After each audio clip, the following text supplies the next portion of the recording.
Welcome back, my fellow duplicants, to Oxygen Not Included. Today we're taking the last look here at producing liquid oxygen and liquid hydrogen. Today, this is the day that we've been looking for. This is where we're actually going to start using some super coolant. Now, in the last 2.5 episodes, we looked at using the thermal regulator. And the thermal regulator was actually a little bit more efficient than using the thermal aqua tuner.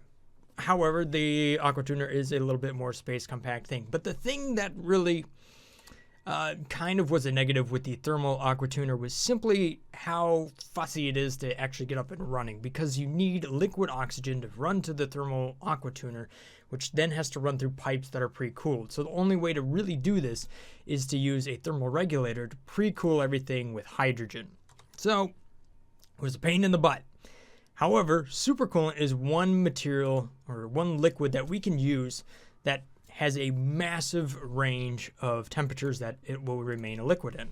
So taking a look at supercoolant, it goes from negative 271 degrees Celsius all the way up to 436 degrees Celsius. And look at this down here. The specific heat capacity is 8.44. Ridiculous. With a fairly good thermal conductivity. So if we take a look at our form here, we see that the specific heat capacity when compared to oxygen is over 8 times greater. So what that means is when we start to run that through our calculations and figure out, well, just how much heat can the thermal aqua tuner actually transfer, since a thermal aqua tuner and a thermal regulator are really just heat pumps. All they do is move it from one spot to another. What we find out is that it can move 1,181,000 duplicate thermal units per second. That is ridiculous, people. So when we look at how efficient things are here, we see that the thermal regulator on hydrogen, which is the best gas we currently have available for us within that temperature range, we can move 140 duplicate thermal units per watt. Now, if we take a look at the liquid oxygen being run through a thermal aqua tuner, which again is about the best liquid we're going to get within that temperature range, we could potentially do liquid hydrogen. However, if you have liquid hydrogen, you probably got it from supercoolant in the first place. Regardless, it's 118 DTUs per watt. So it's less efficient than the thermal regulator. So when you compare this to supercoolant, well, we have 985 DTUs per watt. So yeah, it's going to be a lot more efficient. The next question is just how much oxygen can we potentially cool down from, again, 50 degrees Celsius down to its liquid state and a little bit further. What we find out here is we can do about 5,000. Really? No. Although I don't think we're going to hit that number. What? I'm suspicious about this. We're going to have to find out if that's true or not. So far, the amount that we can actually convert has been different. All right. So my original plan here was to run some supercoolant through here and see what kind of numbers we got, just to kind of figure out how many carbon skimmers we need here. Because what I was trying to show is that as you scale your ability to do one thing, everything else needs to scale equivalently to match that. So there becomes a point where it's no longer practical. And there are some comments over there that were talking about, well, how practical is it to really run everything and delete it through carbon dioxide? Well, you do need a good source of carbon dioxide, and there are some really good sources of carbon dioxide production that you can have early on in the game, such as a coal generator, natural gas generator. Those will put out a fairly consistent amount of carbon dioxide, plus your duplicates are going to naturally put some, breathe some of that out. It's not a huge amount, though, that we're talking about. So I don't know if you'd necessarily use that for liquid oxygen, but you could definitely keep something like a farm cool. But a petroleum generator, on the other hand, puts out 500 grams a second of carbon dioxide, which is a lot. The other thing is that we also have a large source of carbon dioxide, which is going to be falling from space. So if we go ahead and just have some fun here, and we use a spawner, and we do a meteor.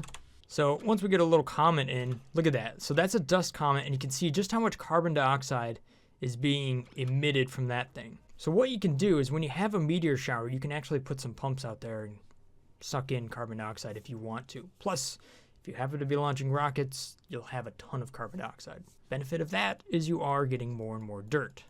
we can explore that again a little bit later. There's a lot of really complex systems that are actually working together to make this work. Here's what we're going to be doing though.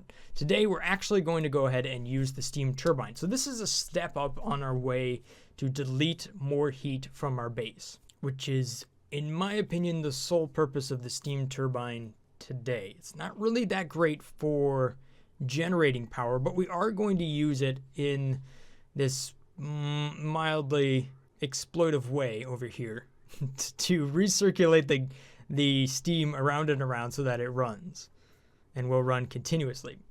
My opinion on the steam turbine is that this thing needs to change a little bit. It has to have an inlet that you can actually just run a pipe to and then out. But I've been saying that for a long time, and the steam turbine is still the way it is. So this arrangement here, I actually just followed a guide that was set up by Junked by Life over here. I just followed it. He kind of runs through how to actually practically set this up inside your base and make it work.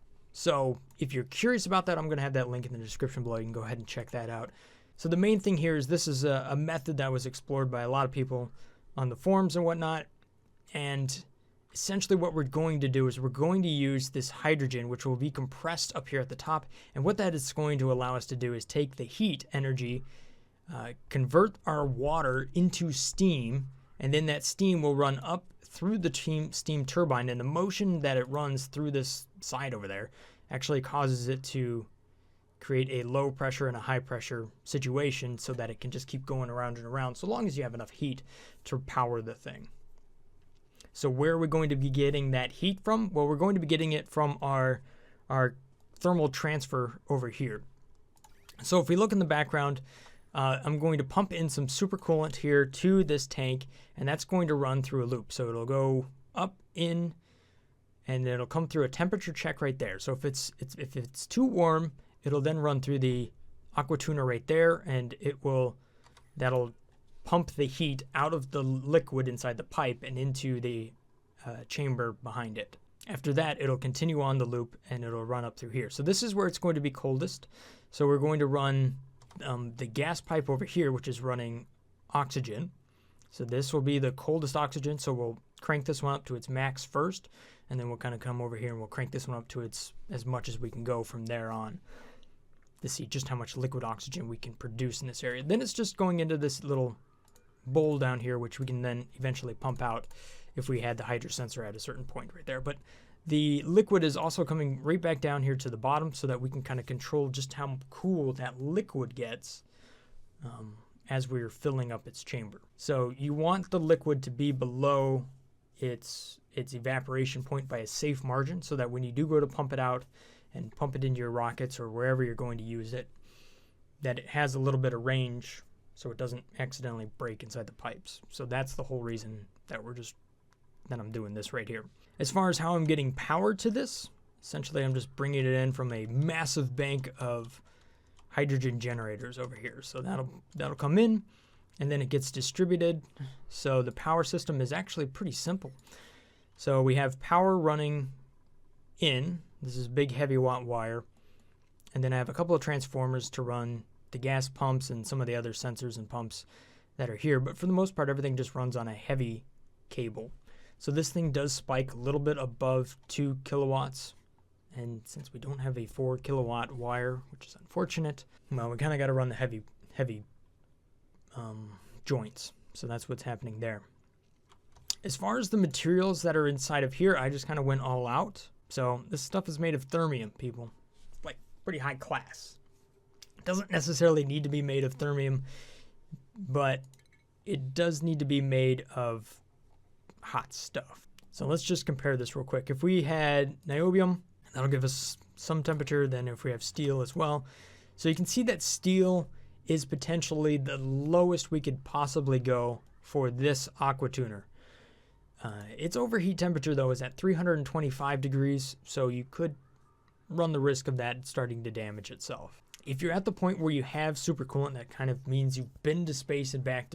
You should have some better materials. So niobium is probably easy enough to use pretty much all over the place here.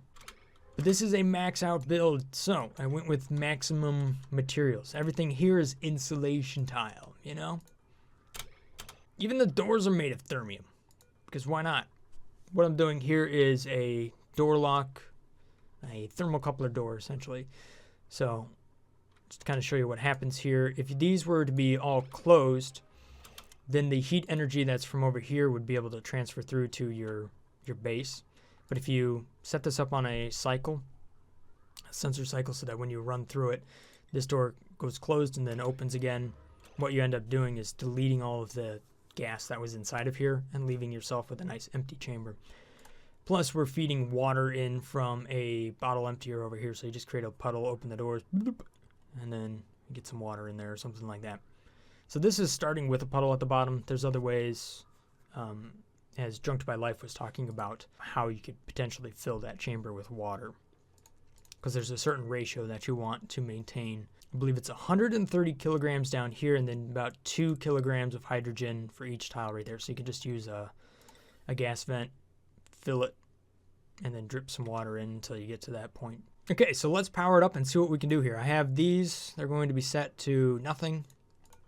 And I'm going to brush in a little bit of super coolant and make sure my switch is on. There we go. That's going to bring in the power.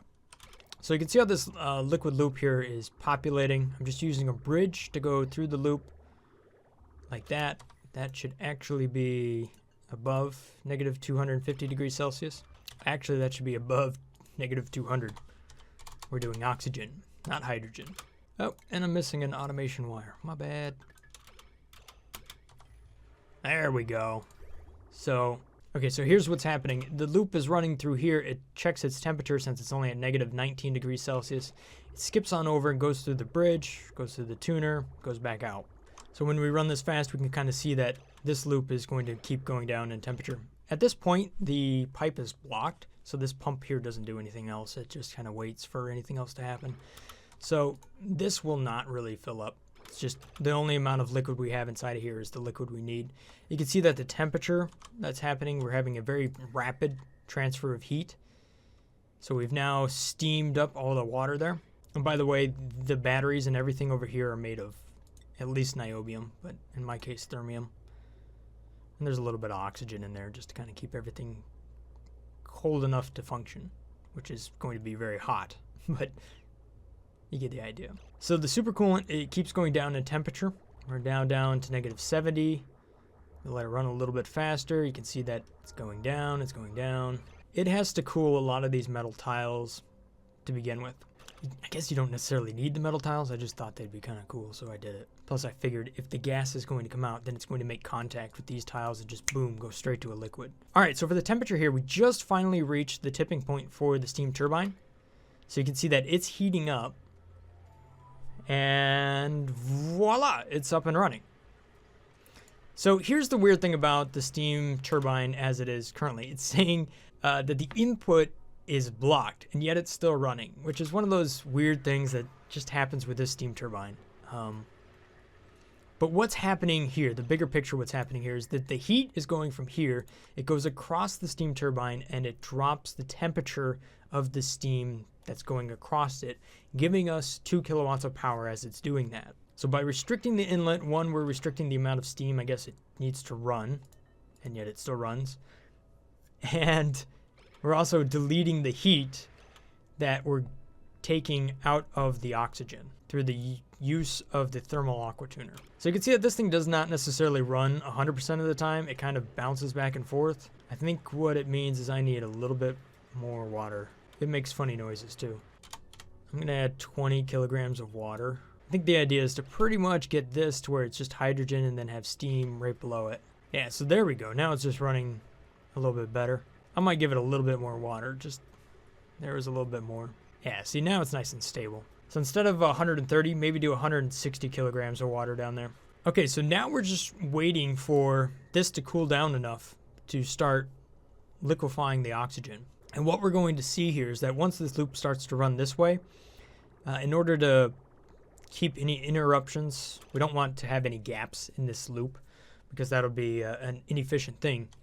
We're going to pump in, it'll automatically pump in a little bit more water here once the super coolant is down to temperature, which we should see pretty soon. You can see that liquid oxygen is now starting to form over here on the left. It's going to have to cool down that pump and everything in there. So here we go, negative 200 degrees. So now it should go past the sensor just like that. And so it's taking a different path. So what will happen here is that if we need to cool some liquid, it'll go up here like that. And then this other one will kind of just wait till it clears. So since we have a 2-to-1 here, the loop always stays consistent. And it always takes, well, okay, there's one gap, but whatever. Right when I say that, I thought it was consistent. We should get, this should fill up here, right? Dink. There it goes, yep. But I have that tank there, and that's a buffer, so that this should always be constant out. So once I have some inside of this liquid reservoir, I could just disable this pump at this point. But it has to kind of maintain some in there, so we'll just let that run for a little while. All right, so now we can see that this thing is deleting a bunch of heat here, and that's giving us some power back.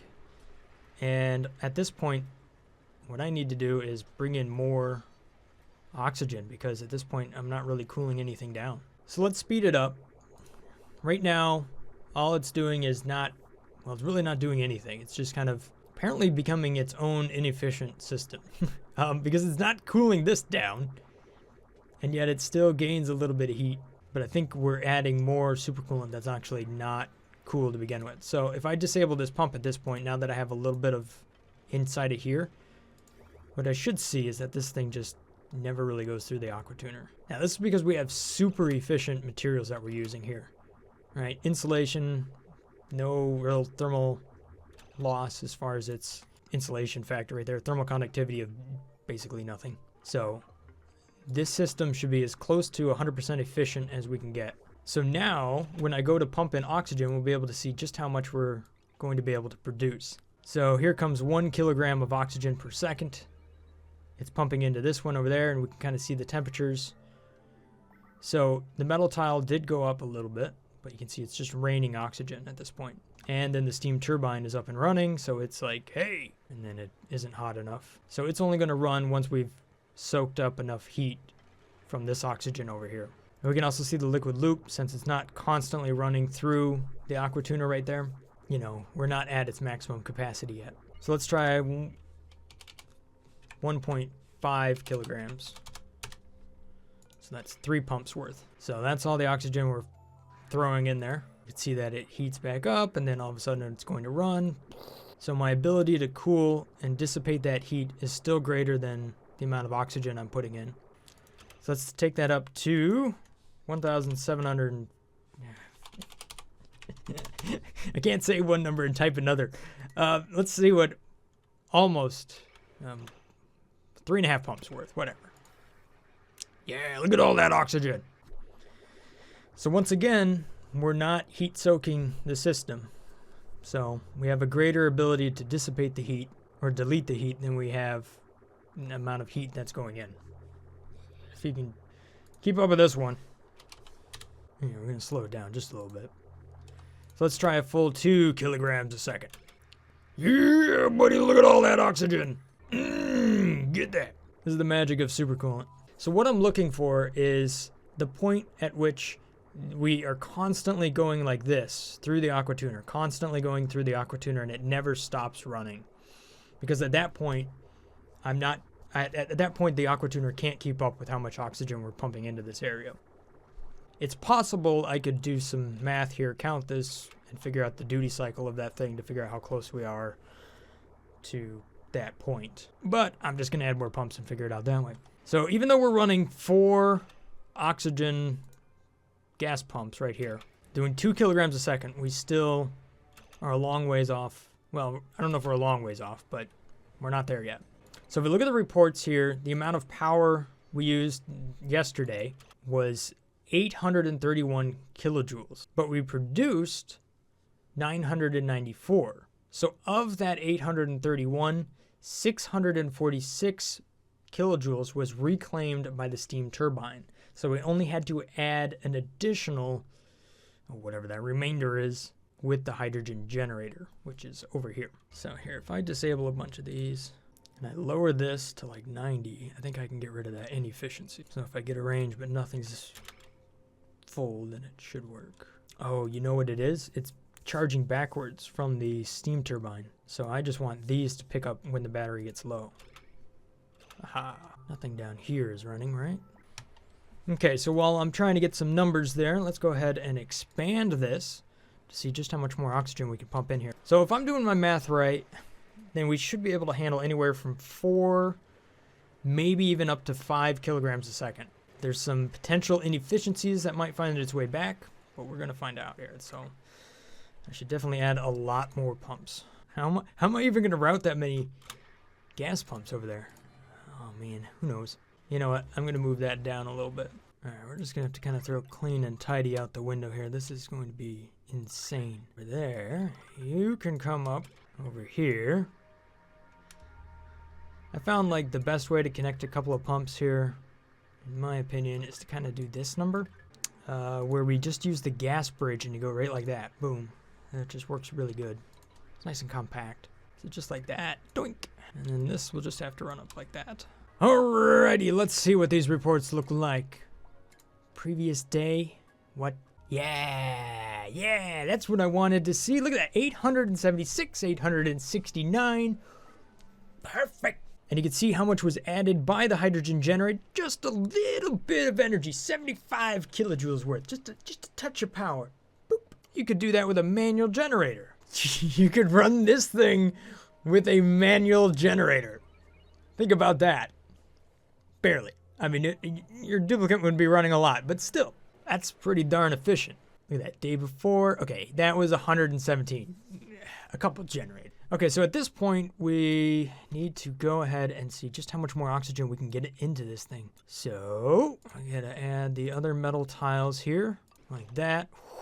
That's gonna upset things as they try to cool down. And I have to extend this, so that's gonna go all the way over here. And then come back down. Nope, you're not there. I just made this floor out of granite, just because. So that goes over there like that. And then I go ahead and just put in a couple more gas vents made of amazing. There we go. And now I need to kind of re-enable that pump just to get a little bit more liquid into this thing. There you go. Yeah, buddy. All right, so if we look at the temperature over here. Yeah. All right, that's bugging me. Okay, this one oxygen pipe not... I know, right? Doesn't that drive you nuts? Oh, man, I didn't even plug in all of this stuff. I would think at this point you wouldn't really need to produce liquid oxygen this fast, but hey, you know what? When has that ever stopped us from doing anything? All right, so there we go. And we need more power. Power transformer, excellent. Wouldn't let me do that. Okay. Struct. Building, clear floors, there we go. All right, let's see what this thing can really do. So you can see everything is now down to temperature, so it's doing a good job. We're currently running 2 kilograms a second. Let's try 3. Yep, we can see that the return pipe here is, well, we're getting closer. Now the reason I think the absolute reason I think we're getting closer here is because we're cooling that liquid down a little bit further than how far we're actually just cooling the oxygen to get to its liquid state. And that's what my calculation is too. So we're actually taking more energy out of that oxygen than originally expected. So let's see if I can figure this one out real quick. So how far am I going down? I'm going down to negative 200 C. So if I put in negative 200 up here, that's going to be 73. So if I do 73 here, 73.15. So that was negative 252 compared to 235. So when I change that number there to 252, 500, what I find is that my number actually comes back to be between 4 kilograms and 4.6 kilograms a second. Look at all of this oxygen. This is ridiculous. Now it's interesting that this one is actually starting to kind of back up every once in a while. I would think the most efficient side is going to be here, and then as that pipe heats up, you can see it just can't cool it fast enough, despite everything being made of thermium and all that good stuff. We can also see that the liquid aqua tuner here, oh, nope, it is going to keep up, just barely. How interesting. okay? This is interesting because that number that we've been working with, this number right there. So remember this number that we had over here, and we were wondering if it was enthalpy? It turns out this is pretty darn close to being maxed out at 4 kilograms, which is the same inefficiency number that we had from the original thermal regulator system, which was really close to the second with liquid oxygen thermal aqua tuner experiment. At this point, we just need to write a thesis paper. Oh my gosh. So how much more can I throw at this? Okay, so I think I want to go ahead and take these down to 900. They're a little bit further away, so we'll slow these down just a touch. And what I should see is that this will keep running continuously, hopefully. That's what I want to see. Yeah, there we go. And then I'll add 200 down here, so we're the same total number. We're just spreading it out more evenly. Oh, no, but that caused those to back up. What's going on here? All right, fine. We'll keep it simple. We'll keep it all max. So this is 4.2 kilograms of oxygen. Not necessarily flowing in at the rate of 4.2, though. Okay, so we can see the thermal aqua tuner is just straight up running now. It's running, it's running, it's running. It will catch up. Oh, maybe it's trying. A little bit more. There we go. Now it's caught up. And then in a second here, it's just going to go right back to being a little bit too, yeah. Okay, so what I'm seeing here, though, is that I just have no idea how much is actually going in here because these are not running 100%. You can see how they keep backing up every once in a while. I'm going to have to pump it into a tank. I wonder what happens if I were to get rid of this metal tile, if that would help. Let's try it before I go and do the whole tank thing. Oh, look at that. They all start backing up. Oh, I didn't like that. What if we put a thermium temperature shift plate behind it? Hey, there we go. That worked like a charm. Look at that. Just raining oxygen. Yeah. Okay, that right there is awesome. Look at how fast that's going. Okay, 1 kilogram, 1 kilogram, 1 kilogram. Let's see here. Does it ever catch up, or is it slowly falling behind? It is slowly catching up. Okay, so this is 4,680 grams a second of oxygen, which is my calculated theoretical maximum at this point. Look at all that oxygen. What's gonna keep, is it? Okay, if I look at this number, is it going up or down? It's at negative 195. Negative 198. Man, that is really close to being at its absolute maximum. Although, it's still keeping up, but just a little bit.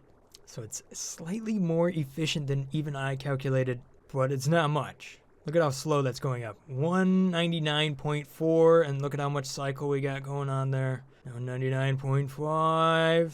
I think it would be fair to say that this is about as close as you're going to get. Let's be real, do you really need 4.6 kilograms of liquid oxygen every second? Maybe.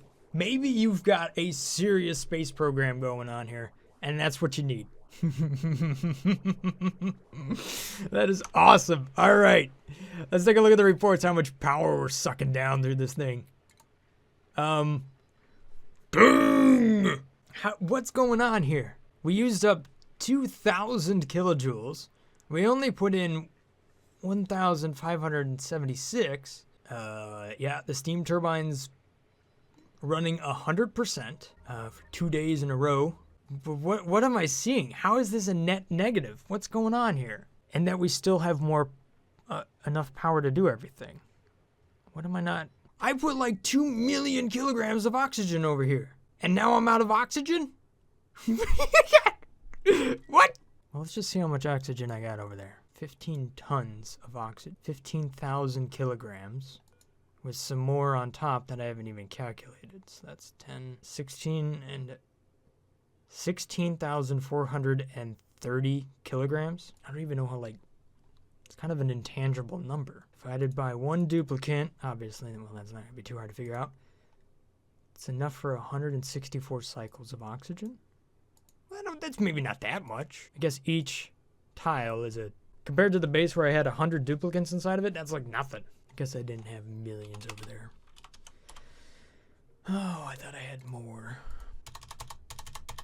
Now I've got 2 million kilograms. But look at how well that temperature shift plate is worked out for those gas pipes. I mean, I guess it doesn't really need to be spread out that far. This could actually be a smaller unit. But, yeah, that's working really good. Oh yeah, I was looking at power before I got distracted by a mountain of liquid oxygen. Power, reports. Just how in the world am I using more power than I'm creating? Let me just disable this one. I think that's one inaccurate thing, okay? What is going on? How nothing down here is running. That's not happening. How am I supposed to calculate how efficient this is if it takes more than I create and yet it keeps running? Like, I am so, I don't get it. You guys are going to have to let me know down there in the comment section. Like, I just don't get it. I had a few moments like this earlier on when I was talking about this with some of my patrons over on our new Discord server that we've been working on here. And, well, honestly, we don't know. By the way, the whole Discord thing is currently a work in progress. I hope to launch that here in the next couple of weeks once I get everything figured out and get all the roles set up and levels and whatnot. All right, so credit to Sammy for figuring this one out because this was crazy. What it was is that these pumps here were flickering on and off a little bit too much, and therefore it was over-reporting how much power was being used. So the gas pumps were reporting too high. One other thing here is he added a large power transformer, and that kind of evens out the flow that's running from here to these batteries as well, that are also feeding through these power transformers down to the gas pumps. All right, so next thing that we're going to take a look at here is liquid hydrogen, because obviously to go with your liquid oxygen, you need a little liquid hydrogen. Okay, so we're going to cool down hydrogen again from the same 50 degrees Celsius, so we're going to bring that in. But the thing is, now we're going to have to bring it down to a much lower temperature. So we're going to have to bring it down below negative 252, but not below negative 259. So let's try negative 250. So since our numbers were correct last time, let's go ahead and refigure this out, but for hydrogen. We won't be able to process quite as much, or at least we shouldn't be able to.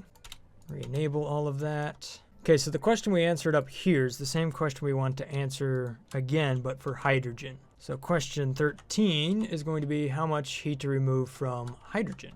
So it's going from 323 down to, oh my gosh, way low. So that's 20.95. So we have to remove 725,000 DTUs to get to a liquid. So we're going to re-answer the question 11. So what that means here is that I should be able to do 1,629 grams a second-ish for hydrogen. So let's run this at 1 kilogram and see if we can get some liquid hydrogen out of this. So it's coming in at 50. We can see that we've right off the bat overpressurized it. Bam! There it goes, right down to a liquid. So I might be running too close to the limit. Okay, so that needs to be a little bit colder. Negative 252. That's not cooling fast enough. The temperatures are just too close to each other. Yeah, see, that just needs to cool more. Okay, so taking a look at the hydrogen here, what I'm seeing here is that the temperature that we're running, the loop seems almost potentially too big.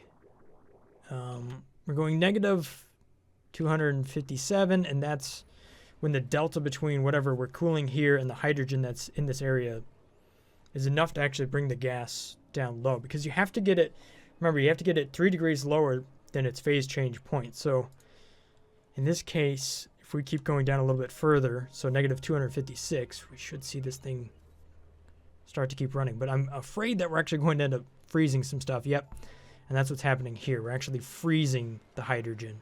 All right, so how do I keep this from doing what it's doing? How do I enable it to run a little bit faster? Because right now, it isn't a problem with how much capacity I have. It's how close the two are in relationship to each other.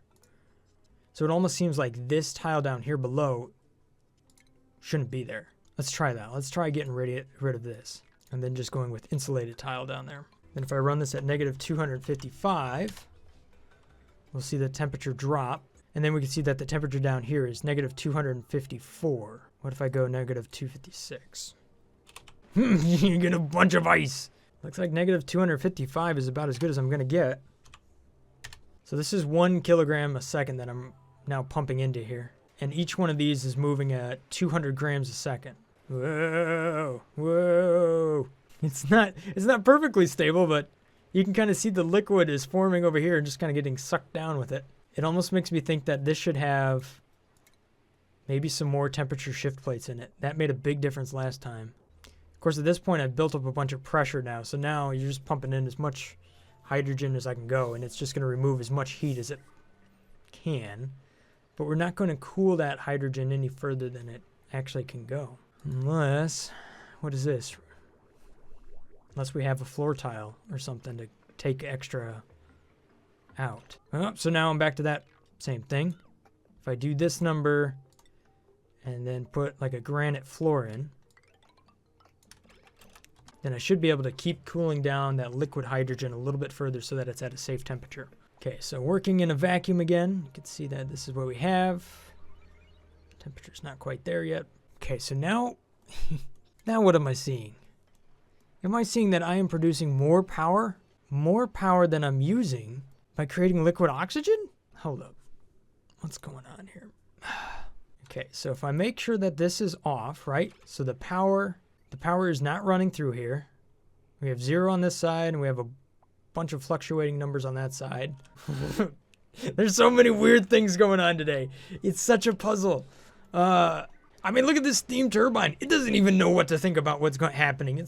And now the hydrogen is running at what? 1 kilogram a second. I'm not bringing any extra power into this thing. And look at what I'm getting out of this. Look, here's the only thing I can think of what's happening here is that it's so efficient to transfer thermal energy with the hydrogen through the aqua tuner that the extra heat that I'm using over here, be it only 50 degrees Celsius, is still being able to be, it's still being harvested by the steam turbine. Therefore, it's generating more power. And the reason that didn't work on liquid oxygen, because there's not as much thermal energy in it, but yet the aqua tuner was running just as much, but the pumps were running more. Oh, man. So hold up. Are you telling me if I increase the temperature of the hydrogen that's coming in, or if I use something like water, I could create a net positive energy transfer or something? Any way we talk about this, we're producing quite a bit of liquid hydrogen. It's the same setup. It's just set to negative 255. If I go to negative 256, it's going to get too cold, and I think we're going to get solids. No, I guess that extra temperature shift plate worked. Or that, because I'm flooding this. Whatever, let's just run this to 100%. I don't even know what I'm doing anymore. This is so confusing. There, okay, so now it's just running, it's overpressured constantly. Oh. All right, so things got a little confusing. Let me finish this up. What I'm going to do here at the end is we're going to do a liquid reservoir over here. And I'm just going to fill it for a couple of cycles, count how much actually goes in there so that we know how much the system is processing. The liquid hydrogen system here seems to work better if we just let it overpressurize. And then it just runs as much as it can. We set this to negative 256 and it seems to run just fine. So now I'll know how much I'm actually getting out of this compared to how much I calculated. And it looks like it's somehow going to be self-powering. So we broke the universe with liquid oxygen by consuming more power than apparently we created, and yet it still ran. I feel like we just kind of broke the game a little bit there. But now we're breaking the laws of, I don't know, everything, maybe? Kind of a mystery. But let's get some numbers for that mysterious happenings. That was 656 the first day. It's at negative 253. So that means you would have up to 247, let's say 48 to be safe as far as being able to transfer it out. That's all right. I wouldn't mind if it was a little bit cooler. Okay, so it seemed average right around... Okay, so its average was 712 kilograms a cycle. So that comes out to 1.19 kilograms a second. So here's what I would say. Just let it overpressurize and go on your merry way. So if that's the case, then we should just be able to set this one to max, that one to max, and not even worry about the others. Run less pumps altogether. If anything, this one here could be set to like 500, right? And then just disable one of the pumps. So now we only need 3. And you can see how that's working. Now, if anything, it might actually be more effective. No, that should be most effective this way because it's the coldest, hottest next to the coldest. And that's what you want. All right, so let me just sum things up first. We're able to produce quite a lot of liquid hydrogen. However, it's not as fast as what we were able to do with the liquid oxygen. Obviously, we have to bring that temperature down a lot further, and there's twice as much thermal energy in hydrogen as there is in oxygen. That did, however, really change what we were able to do with the power because of the energy that's being run through the system. So in regards to how much liquid oxygen we were able to produce per second, we were able to produce 1,190 grams a second. So just over a kilogram a second of liquid hydrogen. And it seemed to be important that we kind of kept this a little bit overpressurized. It went up and down and went up and down. But the reason that was a good thing is it allowed us to run a lower temperature over here on the temperature threshold so that we didn't freeze the hydrogen accidentally and turn it into a solid because there's not a big range of temperature there.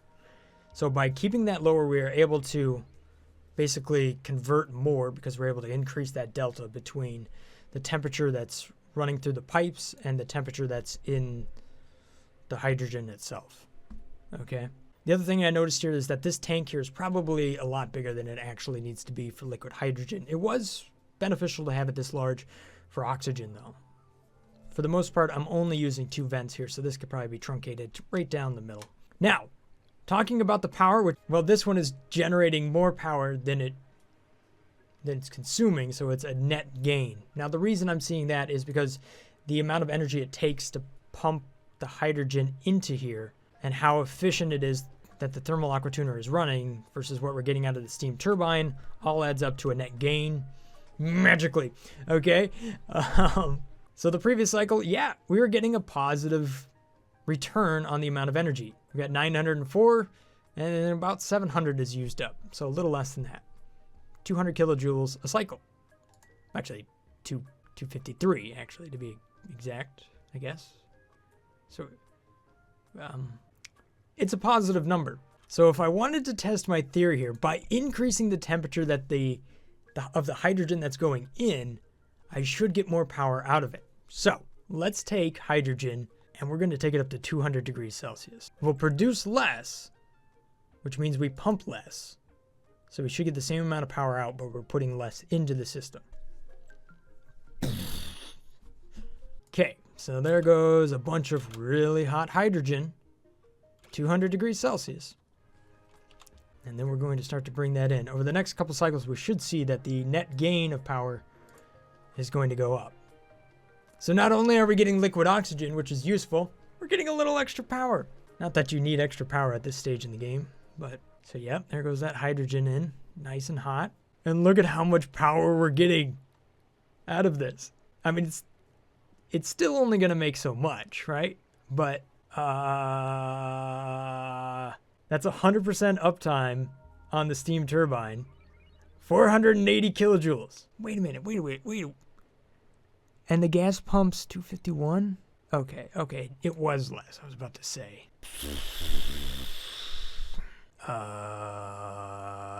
Yep, 480. I got thermium over there.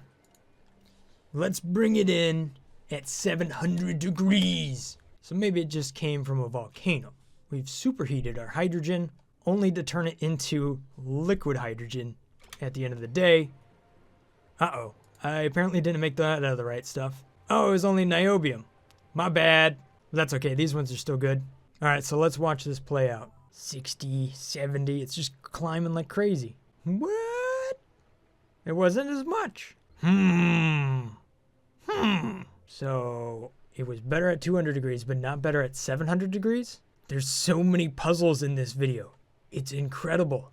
All right, guys. Well, there you have it. We're able to create liquid oxygen and liquid hydrogen and also learn several things here about other ways to delete some heat and produce a little bit of liquid oxygen if we need to have some of that around. So I think what we can do here is repackage the other really efficient system we had in here, which was working with the thermal regulator and keeping that cool, as a way to create a heat pump that would work well for things like farms or other stuff that you want to keep nice and cold, especially like a sleet wheat farm. That would be a really good application for something like that.